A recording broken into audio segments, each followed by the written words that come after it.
Ya, Rahayu Bunda. Rahayu. Ya, saya tadi di mobil ngobrol sama Pak Dodi. Kenapa banyak sekali artis yang menjadi korban dari lagu-lagunya gitu. Nah, kemudian timbul pertanyaan gitu ya. Orang yang nyanyi lagu galau-galau itu, andai kata kemudian dia tidak begitu mempercayai kekuatan kata-kata, jika dihayati, diresapi, akankah tetap menjadi kenyataan? Menurut Bunda bagaimana pandangannya? Hampir semua kayaknya ya.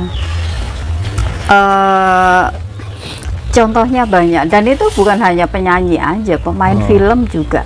Gitu ya? Pemain film, pemain sinetron juga. Lah kebetulan anakku kan kuliah teater. Nah, dia sedang melakukan pendalaman karakter, hubungan antara peran dengan realitas kehidupan mereka selanjutnya gitu, yang ada hubungannya dengan alam bawah sadar. Dan memang benar, karena proses bernyanyi ataupun proses melakonkan sebuah peran ini mereka kan butuh penghayatan.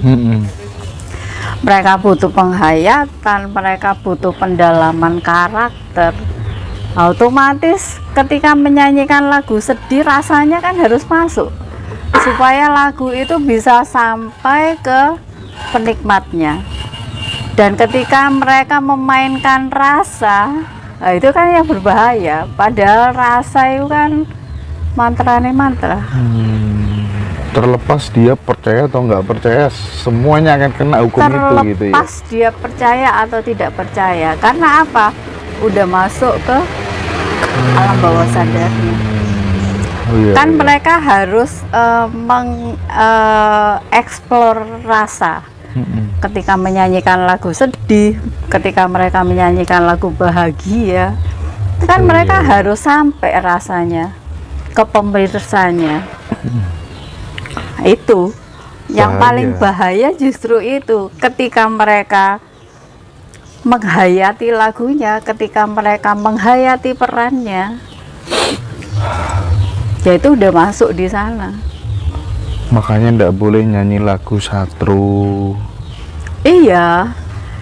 Dan bahayanya di Indonesia justru lagu yang begitu yang digemari banyak orang. Bener. Musiknya sih asik, tapi liriknya yang bahaya. Solusinya berarti liriknya diganti sendiri yang bagus ya. Bisa. Atau ya mungkin ini sebagai bisa jadi sebagai masukan untuk para seniman musik di luar sana, bikin lagunya, bikin liriknya yang memberdayakan. Dan sekarang sudah mulai banyak loh, kayak Kunto Aji. Kalau kita perhatikan lirik-liriknya itu membangun. Dan beberapa musisi-musisi muda ya, itu liriknya udah mulai membangun.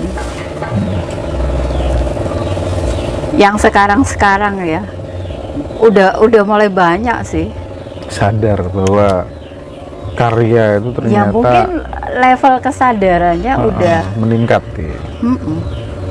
Banyak.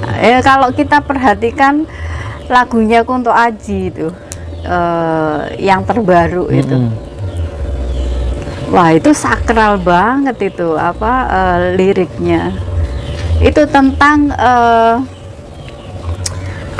tentang proses penerimaan diri, tentang bagaimana cara memberdayakan diri, bagaimana dia mengungkapkan bahwa kita itu baik-baik saja, bisa menjalani semua peran, bisa menjalani semua problematika kehidupan, dan kita pasti akan baik-baik saja.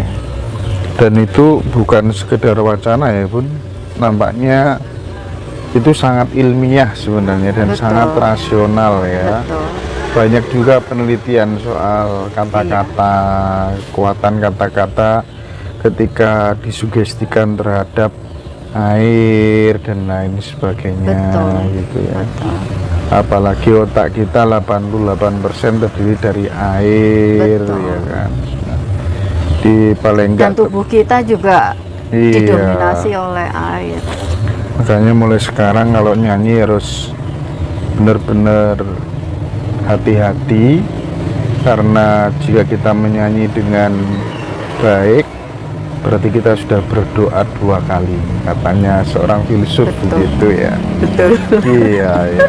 Kurang lebih begitu. Kemudian Itu PR banyak orang ya. iya, PR banyak orang itu. Karena kalau kita lihat ya, pemahaman tentang pemberdayaan alam bawah sadar, pemahaman tentang pemberdayaan alam pikiran, itu belum sampai ke bawah gitu. Ya kalau aku boleh bilang ya orang-orang tertentu menengah ke atas lah, dan itu juga belum semua. masuk akal ya. Padahal mayoritas masyarakat Indonesia itu berada di level menengah ke bawah. Jadi sekarang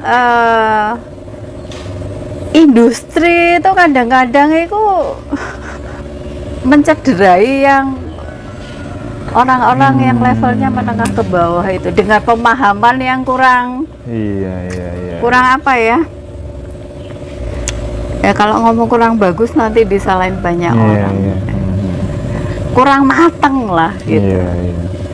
Padahal yang berpotensi dengan segala macam problematika kehidupan, urusan mentality, urusan psikologi, luka batin, trauma dan segala macam, Iya, iya. itu masyarakat menengah ke bawah itu sangat rentan dan itu tidak terjamah.